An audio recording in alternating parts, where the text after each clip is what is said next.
సత్యాస్ కిచెన్కి స్వాగతం అండి. మనం ఇప్పుడు టేస్టీ చింతకాయ పచ్చడి సింపుల్గా చేసుకుందామండి. అస్సలు పెద్ద పనే ఉండదు. ఇప్పుడు మనం గ్యాస్ వెలిగించుకున్నాము. ఈ వాటర్ పెట్టుకున్నాము. ఈ పచ్చిమిరపకాయలు వేస్తున్నాము. ఇవ్వండి ఇన్ని పచ్చిమిరపకాయలు. చింతకాయలు ఇవ్వండి. ఈ చింతకాయలకి అన్ని పచ్చిమిరపకాయలు. మరి కారం వేయమన్నమాట బయట.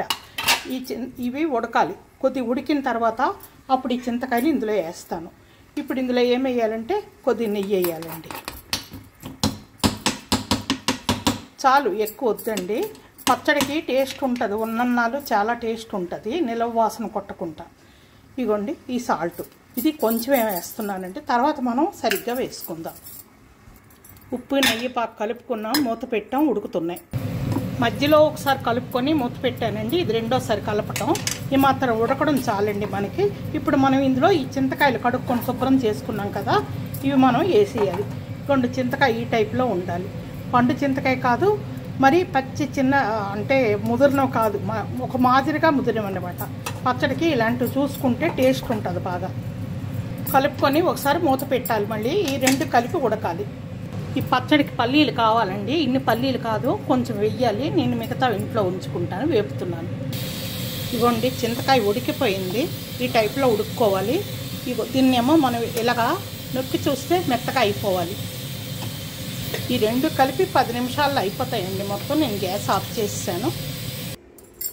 మిరపకాయలన్నీ తీసేసుకొని ఇందులో వేసుకున్నామండి. ఒకలా కారం ఎక్కువైతే మరి తినలేము కదా, అందుకని ఈ 3-4 మిరపకాయలు పక్కన పెట్టాను. పచ్చడి ఆడిన తర్వాత కారం చాలకపోతే అప్పుడు వేస్తాను, లేకపోతే వేరే దాంట్లో వేసుకోవచ్చు. ఇప్పుడు ఏమైందంటే అవే నీళ్ళండి, మనం పడేయలేదు.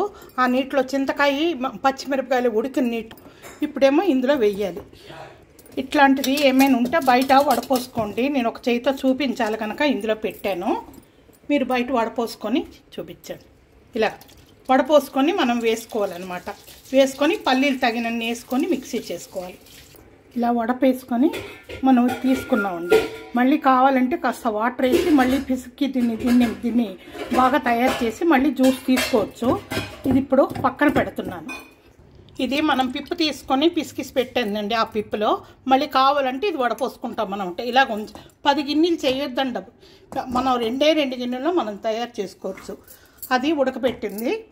ఇది మనం పల్లీలు వేపుకున్నది. అయితే ఇప్పుడు పల్లీలు ఇవి వేస్తున్నానండి. ఆ చింతపండులో ఆ మిరపకాయల్లో. పల్లీలు బాగా తొక్క తీయొద్దనే చెప్తున్నారండి చాలామంది ఆయుర్వేదిక డాక్టర్లు. అందుకే సగం తొక్క తీసినవి సగం తీగినవి చేశాను.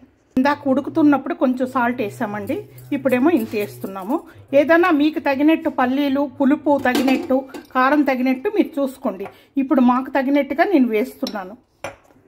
కొంచెం పసుపు వేసానండి. మీ పచ్చడికి మీరు తగినట్టుగా పసుపు వేసుకోండి. ఇప్పుడు ఇది మిక్సీ చేద్దాం.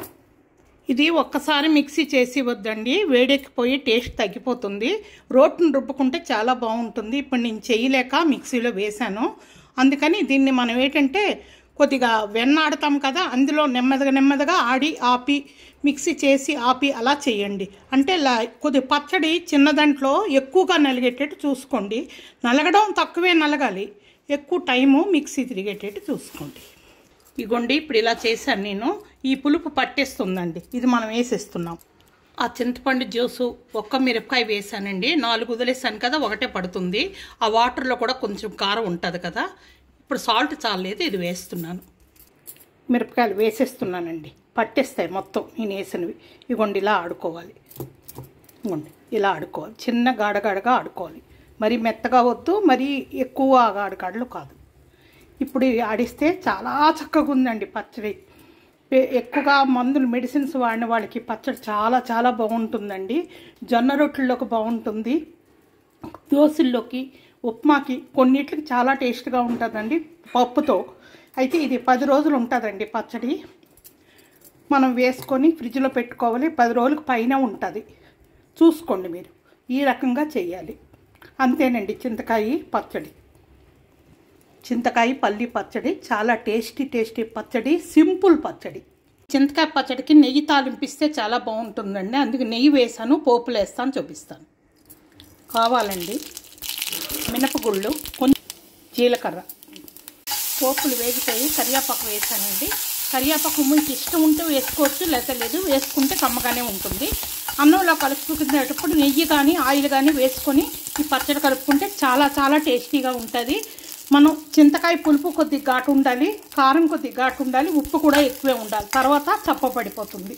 అది చూసుకోండి. అంతే పచ్చడి.